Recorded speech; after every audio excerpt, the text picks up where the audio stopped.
Today's question is, would you rather be a cat in a dog's body or a dog in a cat's body? Would rather be a cat in a dog's body. Be a cat in a dog's body. I'm gonna be a cat in a dog's body. I guess I would be a dog. No, yeah, definitely a cat in a dog's body. A dog in a cat's body, because I may be the smaller person, but I got to fight in me. I would be a dog in a cat's body, probably. I'd rather be a dog in a cat's body because then I'm still a dog. A cat in a dog's body, because then I could like nap around all day, but I'm still like larger like a dog. I would definitely want to be a dog in a cat's body. I think a dog in a cat's body, right?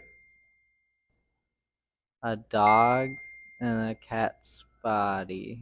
You're a cat in a dog's body.